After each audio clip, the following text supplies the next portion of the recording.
A quiet town, a peaceful morning. But when a strange little girl starts appearing everywhere Sarah goes, watching, waiting, she realizes this isn't a coincidence. It's a cry for help. She thought she was just being followed. Her husband thought it was nothing.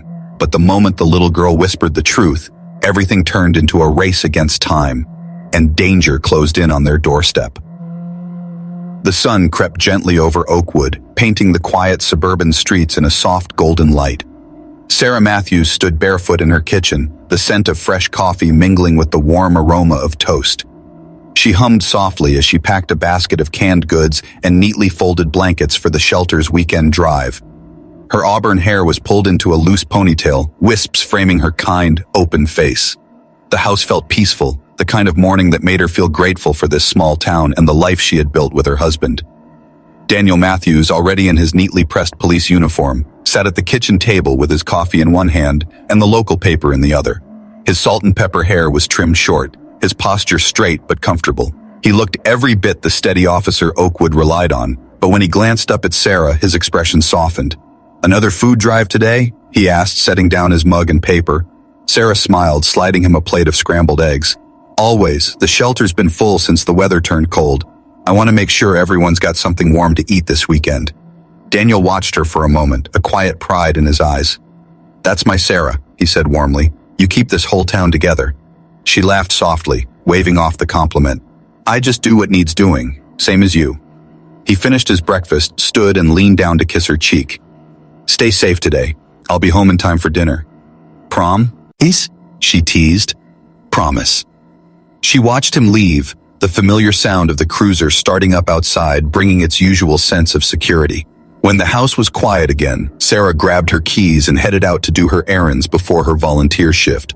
The grocery store was bustling, Oakwood residents stocking up for the weekend. Sarah moved quickly down the aisles, tossing bags of beans, rice, and canned vegetables into her cart with practiced ease.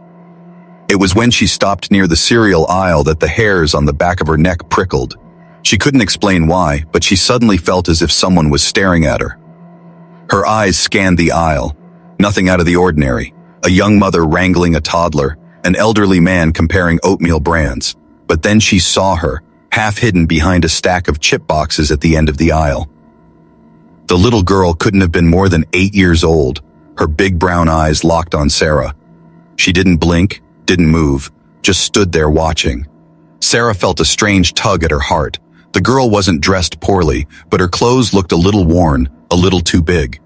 Sarah offered a warm smile, trying to appear non-threatening. "Hi there," she said softly. The girl's eyes widened, and in an instant she darted away, vanishing into the next aisle.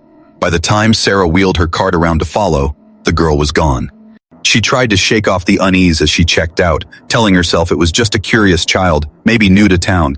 But the feeling followed her, clinging to her like a shadow as she drove to the community center.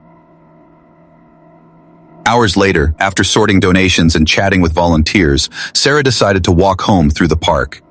The late afternoon light filtered through the trees, dappling the path.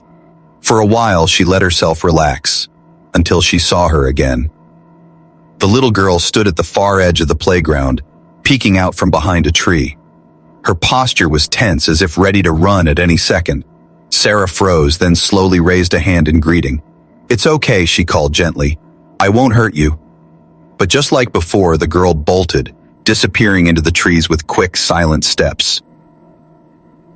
By the time Sarah reached home, her heart was beating faster than it should have been.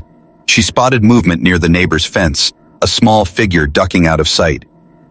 That night, as she sat on the couch waiting for Daniel to return from his shift, she couldn't shake the image of those eyes. They hadn't just been curious, they'd been pleading. When Daniel finally walked through the door, she tried to laugh it off as coincidence. "You'll think I'm imagining things," she said, "but I think a little girl's been following me all day." He frowned, instantly alert despite her light tone. "Following you? What do you mean?" Sarah hesitated, then told him about the grocery store, the park, the glimpse by the fence. Daniel's brow furrowed. "Probably just a curious kid," he said, trying to reassure her. But she could see the shift in his expression. The professional in him was awake now, quietly taking note. "Well," he added, forcing a small smile, "I'll keep an eye out while I'm on patrol. If there's anything to worry about, we'll figure it out." Sarah nodded. comforted by his words, but still unsettled. Long after Daniel had fallen asleep, she found herself standing at the window, staring out at the dark, quiet street. Somewhere out there, she felt sure, a pair of big brown eyes were watching her even now, waiting, silently asking for something she couldn't yet understand. The next morning dawned crisp and bright, but Sarah woke with a heavy chest. Sleep had been shallow, restless. The girl's face had followed her into her dreams, those wide, unblinking brown eyes staring at her from every shadow. Even as she prepared breakfast, she found herself glancing out the kitchen window, scanning the quiet street as though expecting to see a small figure standing there. When Daniel appeared, adjusting his belt and radio before leaving for shift, Sarah hesitated. "I saw her again last night," she admitted finally. "By the fence. I swear she was watching the house." Daniel paused, his hand resting on the doorframe, his brows drawing together. "Sarah, are you sure?" "Yes," she said, more sharply than intended. "She's not just some kid passing by. She's following me, Daniel. I can feel it." He crossed the room and took her hands, his thumb rubbing circles over her knuckles. "I believe you," he said gently, though his tone carried the weight of a man already running scenarios in his mind. "I'll ask around today, quietly. If there's something going on, I'll find out." Sarah nodded, grateful, but the unease didn't leave her. Later that morning, she loaded her car with bags of donated blankets and headed to the shelter. She tried to lose herself in the rhythm of sorting, folding, stacking, but something felt off, as though the air itself carried a quiet tension. When she stepped outside to carry a box to the car, she froze. Across the street, half hidden behind a rusted lamppost, stood the girl. She wasn't hiding this time. She was just standing there, watching. Sarah's heart pounded. She placed the box down slowly, raising her hands in a peaceful gesture. "Hi," she called softly across the empty street. "It's okay. I won't hurt you." The girl's face twitched, a flicker of fear, of longing, before she turned and sprinted down the block, her small shoes slapping against the pavement. "Wait!" Sarah shouted, dropping everything and running after her. The girl was fast, darting between yards and fences like a shadow, but Sarah wasn't about to let her vanish this time. She followed her all the way to the edge of Oakwood Park, where the girl finally stopped near the playground, breathing hard, her little shoulders trembling. Sarah slowed her approach, hands raised. "I'm not going to hurt you," she said gently, her own breathing ragged from the chase. "I just want to know if you're okay." For a long moment the girl stared at her, silent as stone. Then slowly she shook her head, a tiny, almost imperceptible movement. Sarah's throat tightened. "You're not okay," she murmured. Before she could take another step, a car door slammed somewhere nearby. The sound was enough to send the girl bolting again, disappearing into the trees. Sarah stood frozen, heart pounding, feeling the weight of that small, wordless confession. That evening, Daniel found her sitting on the couch, staring into space, the untouched dinner cooling on the table. "Sarah," he said softly, sitting beside her, "what happened today?" When she told him everything, the chase, the nod, the way the girl had looked at her, Daniel's face grew serious. He pulled out his phone and started taking notes. "This isn't just curiosity anymore," he said grimly. "She's trying to tell you something. I can feel it." Sarah nodded, relief flooding her at his words. "She needs help, Daniel. I can see it in her eyes. Something's wrong." Daniel's jaw tightened. "Then we're going to find out what. Tomorrow, I'll talk to the principal at the elementary school, check if anyone's missing a student. I'll ask the neighbors again, run her description through our system. If she's in danger, we'll find out." Sarah gripped his hand tightly. "Just be careful. Whoever she's running from, if she's running at all, might not want her to be found." Daniel met her gaze, his expression dark but resolute. "Then we'll make sure they don't get near her." That night, Sarah couldn't sleep. Every creak of the house set her nerves on edge. At one point, she crept downstairs for the third day began with a restless silence. Oakwood, normally so calm and familiar, felt different, like the air itself had thickened with secrets. Sarah stood at the kitchen sink, staring out the window at the quiet street beyond, her fingers unconsciously twisting the dish towel in her hands. She couldn't explain it, but she knew the girl was out there somewhere, watching. Daniel's cruiser was already gone. He'd left before dawn, telling Sarah he was going to speak to the principal at the school and a few residents on his beat. His face had been serious, his tone measured, but she could see it in his eyes. The same gnawing need to solve this mystery had taken hold of him too. By mid-morning, Sarah was at the community center, folding donated clothes and greeting volunteers, but her mind was elsewhere. Every creak of the door, every shadow in the corner of her vision made her turn, half expecting to see the little girl's solemn face peeking in. It was late afternoon when she saw her again. Sarah had stepped outside for air, wiping sweat from her brow when her gaze landed on the park across the street. There she was, standing near the swings this time, not hiding, not moving. Sarah's heart leapt into her throat. Slowly she crossed the street, each step careful, deliberate. The girl didn't run. She just stood there, watching Sarah approach, her hands balled into tiny fists at her sides.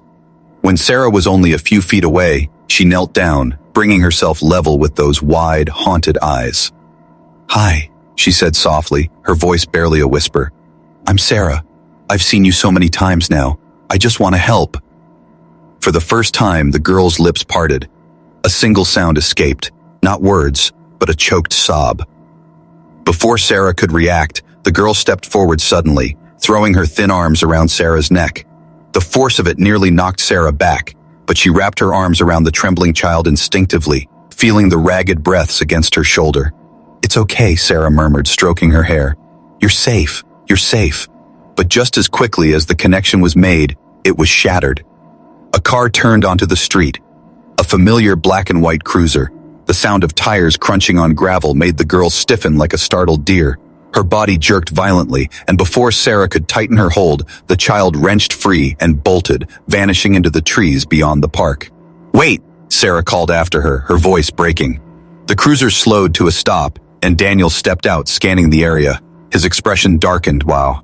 He saw the empty park and his wife standing alone, breathless. "She was here, Daniel," Sarah cried, running toward him. "She was right here. She hugged me." Daniel's gaze softened as he placed a hand on her shoulder. "Then we're closer than ever," he said gently, but there was steel in his voice. "She trusts you enough to come close. That means something. We need to move now. We can't wait for her to just show up again." That night, Daniel sat at the dining table with his laptop open, case files spread out around him. He'd pulled every missing child report from the last 10 years, every foster record in Oakwood County. His face was tense, the glow of the screen casting hard shadows across his features. "Nothing yet," he muttered, scrolling. "It's like she doesn't exist." Sarah sat across from him, her hands clenched in her lap. "She's real," she said firmly, her voice cracking. "I held her, Daniel. She's terrified of something. Someone." Daniel looked up, meeting her gaze. In that moment, Sarah saw the shift in him. Not just the police officer doing his job, but the man who had sworn to protect everything she cared about. "Then we'll find out what it is," he said, reaching for his radio. "I'm putting out a soft alert. Discreet. No sirens, no uniforms swarming the park. But if anyone spots her, I want to know." And Sarah, "Yes? If she shows up again, I want you to stay with her. Don't let her out of your sight until I get there." Sarah swallowed hard and nodded. Hours passed in silence, the house heavy with anticipation. At 2 a.m., Sarah startled awake on the couch, heart pounding. She didn't know what woke her until she saw it, a shadow passing by the living room window. She rushed to the door, throwing it open.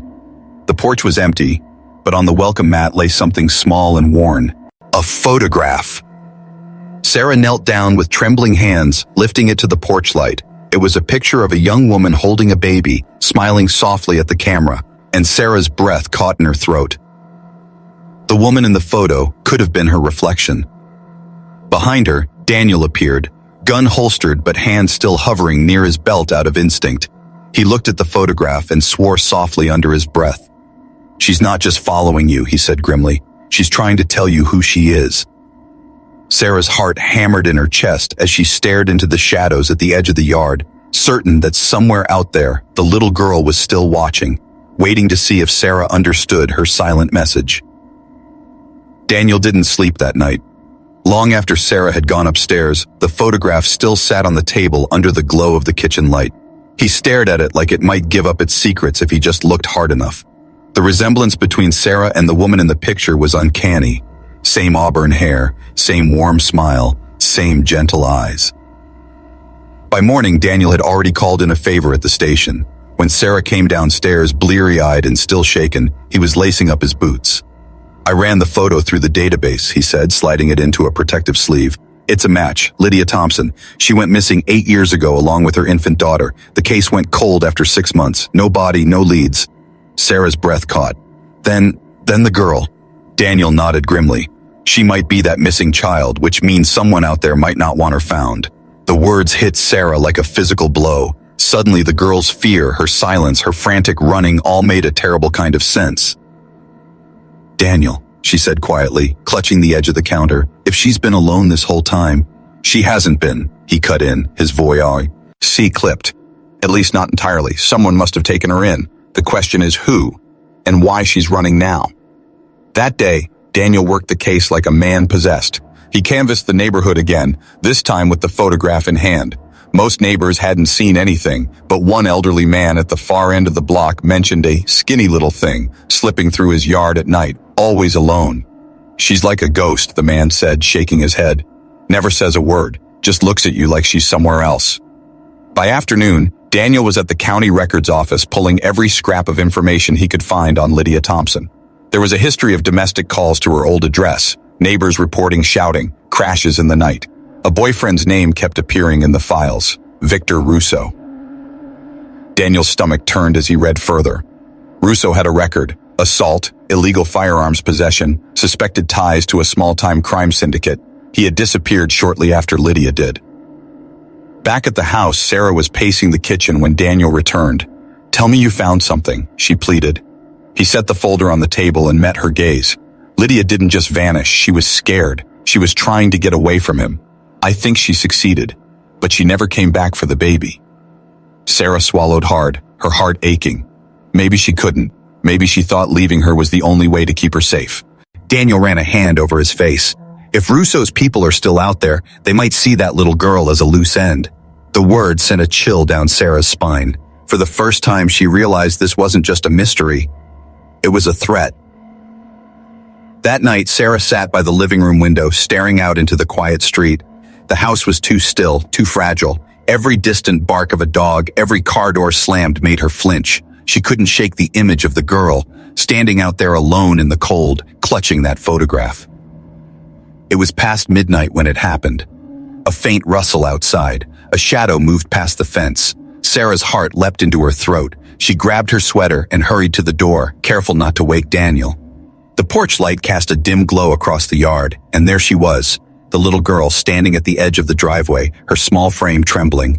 "Hey," Sarah said softly, her voice breaking. "It's okay, you're safe here." This time the girl didn't run. She took a step closer, then another.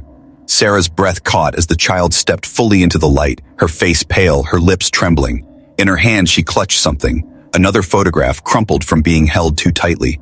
She walked right up to the porch and held it out. Sarah knelt to take it, her fingers brushing against the girl's. But before she could speak, headlights flared down the street. The girl's eyes went wide with panic. She bolted, darting into the dark yard and vanishing like smoke.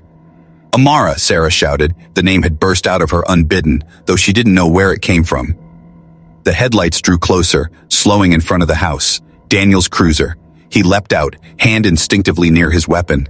"What happened?" he demanded. "She was here," Sarah said, her voice shaking. "Right here. She gave me this." She held out the photograph. "Dad." Neil scanned it quickly. It was Lydia again, but this time standing in front of a run-down house. Scrawled on the back, in a child's shaky handwriting, were two words: "Help me." Daniel's face hardened. "That's it," he said, pulling his radio from his belt. "I'm calling backup. This just went from a search to a rescue."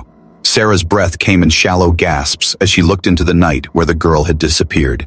Somewhere out there, Amara was alone and in danger, and Sarah knew with every beat of her heart that they were running out of time. Blue and red lights painted the quiet Oakwood streets, flashing across the tidy houses and empty yards like ghostly warnings. Daniel had called in his most trusted officers, keeping the search as quiet as possible but making it clear this was no ordinary missing child case. Patrol cars moved slowly, engines low, radios crackling softly with updates. Sarah stood at the edge of the porch, arms wrapped tightly around herself, watching as Daniel coordinated his team. His calm, commanding tone steadied the officers, but she could see the tension in his jaw, the way his hand kept brushing his radio, as if ready for anything. "Sarah," he said gently, coming to stand beside her, "I want you to stay close to me tonight. If she comes back, you're the one she'll go to, not us." Sarah nodded, her throat tight. "She trusts me. I can feel it." Daniel gave her shoulder a squeeze before turning back to his team. "Sweep the park, the alleyways, anywhere a scared kid might hide. Keep it low profile. No spotlights unless we have movement. We don't want to spook her." The search began. Hours passed, the night growing colder, quieter. Sarah refused to go inside, even when Linda from the shelter called, offering to come sit with her. She kept her eyes fixed on the tree line across the street, willing the small shadow to appear again. It was nearly 2 a.m. when her patience was rewarded. A flicker of movement. Barely there, but Sarah knew. She stepped off the porch, her heart hammering. "Amara?" she called softly, her voice trembling but steady enough to carry. There was silence. Then a shape emerged from the darkness, small, hesitant. The girl. Sarah's breath caught as she slowly lowered herself to her knees right there in the middle of the driveway. "It's okay," she whispered. "You came back. You're safe now."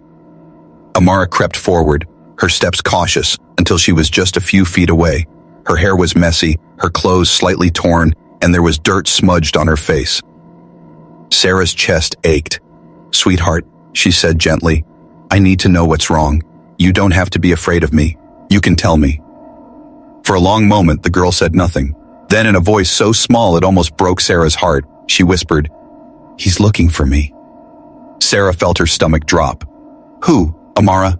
Who's looking for you?" The child's hands trembled. "Bad man," she said, barely audible. "He hurt Mommy. He said he'd come back for me." Sarah's blood went cold. She turned her head slightly, raising her voice just enough for Daniel to hear. "She says someone's after her," Sarah said urgently. Daniel was there in seconds, his face grim as he crouched down beside his wife. "You're safe now," he told the girl, his voice firm but kind. "No, one's going to hurt you while we're here." But before Amara could respond, a sound split the night, the sharp crunch of tires on gravel. Daniel's head snapped up. A dark sedan was creeping down the street, headlights off. "Get her inside," Daniel hissed, rising to his feet, his hand flying to his holster. Sarah grabbed Amara and pulled her close, rushing her toward the porch as Daniel shouted into his radio, calling every available unit to their location. The car slowed. For one terrifying second, Sarah thought it might stop right in front of their house. But then, with a roar, it sped off, disappearing into the night. Daniel's officers gave chase, their cruisers tearing down the street, sirens wailing. The neighborhood was no longer quiet. It was alive with flashing lights, running boots, radios barking out orders. Inside, Sarah sat on the couch, holding Amara against her chest as the little girl sobbed silently, every tremor of her small body ripping at Sarah's heart. "It's over," Sarah murmured, though she didn't know if it was true. "You're safe here. You're safe." When Daniel returned, his face was hard. "We lost them," he said grimly, "but now we know. Someone really is after her." He knelt in front of Amara, softening his tone. "Sweetheart, we need to know everything. Can you tell us where you came from? Who hurt your mommy?" Amara sniffled, pulling a small, worn photograph from her pocket, the same one Sarah had found on the porch, but this copy was creased and smudged from being held so tightly. "She told me to find you," Amara said quietly, looking up at Sarah. "Because you look like her." Sarah's breath caught. "Lydia," Daniel said under his breath. "Who's Lydia?" Sarah asked. "Her mother," Daniel said grimly, "and if Lydia sent her here, she must have known danger was coming." Sarah tightened her hold on Amara, her eyes blazing. "Then we have to find her, before they do." Daniel nodded, his jaw set. "We will, but first we make sure Amara is untouchable." He stood, barking orders into his radio again, calling in reinforcements, arranging protective surveillance around their home. The night that had started with a quiet search had turned into a full-scale operation, and as Sarah watched Daniel transform from husband into protector, she knew one thing for certain. Whatever storm was coming, they would face it together. The following night was electric with unease. Oakwood had never seen so many patrol cars on one street. Officers in plain clothes patrolled quietly, blending into the darkness, while marked cruisers kept a subtle perimeter. Daniel had been on the phone with the county sheriff and even called in a favor from a federal contact. Whoever was after Amara was organized, and he wasn't taking chances. Inside, the Matthews house was a bubble of tense quiet. Sarah sat on the couch with Amara curled up against her side, the girl's small hand clutching the hem of Sarah's sweater, as if letting go would mean disappearing again. "Do you think the bad man will come back?" Amara whispered. Sarah smoothed her hair, her voice steady, though her stomach was knotted. "If he does, he'll have to get through every police officer in Oakwood first, and you're Daniel." Across the room, Daniel glanced up from the radio, catching Sarah's words. His expression softened for just a heartbeat before hardening again. "They won't get near you," he promised. Not tonight, not ever. It was just past midnight when the trap was sprung. A dark SUV rolled slowly down the street. Headlights off. This time Daniel was ready. He gave a quick hand signal to the officers waiting in the shadows, and two cruisers silently blocked the far end of the street. Then the SUV's passenger door opened. A man stepped out, tall and broad-shouldered, his face partially hidden by the brim of a cap. Even from the window, Sarah could feel the menace radiating off him. He moved with the slow confidence of someone used to getting what he wanted. Daniel's hand closed over his holster. "Stay with her," he told Sarah, his voice low and steady. Then he slipped outside, his stance calm but coiled, like a spring ready to strike. Sarah held Amara tighter, her pulse roaring in her ears as she watched from the window. "Police!" Daniel's voice rang out, sharp and commanding. "Hands where I can see them." The man froze. Then, slowly, he raised his hands. But Sarah saw it, the flicker of a smirk, the cold glint in his eye. "This doesn't have to get messy, officer," the man called back, his voice unnervingly casual. "She belongs with me." "She's not going anywhere with you," Daniel replied, his tone like steel. "Turn around, you're under arrest." The man's smirk widened, and then he lunged. In an instant, the quiet street erupted. Officers surged from the shadows, shouting commands, weapons drawn. The man tried to bolt back to the SUV, but another unit cut him off, boxing the vehicle in. A brief, chaotic struggle followed before he was finally brought to the ground, handcuffed and furious.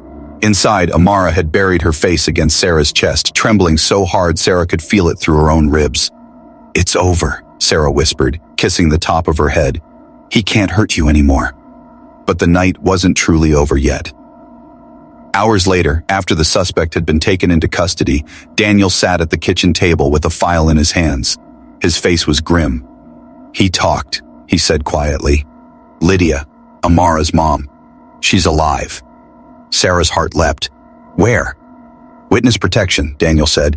"She saw something years ago, Russo's operation, money laundering, weapons trafficking. She agreed to testify, but they kept her separated from Amara for safety. When Russo disappeared, the feds lost track of some of his people. They think this guy was one of the last enforcers. He must have found Amara's foster home and tried to take her back." Sarah's chest tightened. "And Lydia?" "They're bringing her here," Daniel said. His voice softened as he looked toward the living room, where Amara had finally fallen into an exhausted sleep. "They're reuniting them under protective custody." The next afternoon, the knock came. Sarah opened the door to find a woman standing on the porch, her eyes brimming with tears. Lydia Thompson looked like she'd aged a decade since the photo, but the resemblance to Sarah was still there, and the love shining in her face was unmistakable. When Amara saw her, time seemed to stop. "Mommy?" she whispered, her voice so small and disbelieving that Sarah's heart nearly broke. Lydia dropped to her knee. Ease, arms open, tears spilling freely. "Baby girl," she choked out. Amara ran to her, flinging herself into her mother's embrace, sobbing into her shoulder. Lydia held her tight, rocking her gently, whispering words Sarah couldn't quite make out but could feel in her bones. Daniel stood behind Sarah, one hand resting on her shoulder. "We did it," he said softly. Sarah nodded, her own tears falling freely. "No," she whispered, watching mother and daughter cling to each other like lifelines. "She did it. She never gave up." The room was filled with quiet, raw joy and relief. The danger was over. The circle finally closed. When Lydia finally looked up, her gaze found Sarah's. "Thank you," she said, her voice breaking, "for keeping her safe, for listening when she had no words left." Sarah crossed the room and knelt beside them, placing a hand gently on Amara's back. "You're home now," she said softly. "Both of you." For the first time in weeks, Sarah felt the weight in her chest lift. The house was still, but no longer tense. It was peaceful, full of something new, not just safety, but hope. Later that night, as the sun dipped below the horizon, Sarah stood on the porch with Daniel, watching the last patrol car pull away. "You called for backup," she said softly.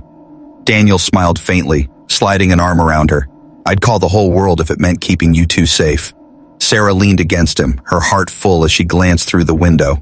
Amara was asleep on the couch, clutching her mother's hand even in dreams. "She came to us for a reason," Sarah murmured. Daniel kissed her hair, his voice quiet but sure. "And now she's exactly where she belongs." The night air was cool, the stars sharp above them, but for the first time since this began, Sarah felt warm, because she knew that the silent plea in Amara's eyes had been answered.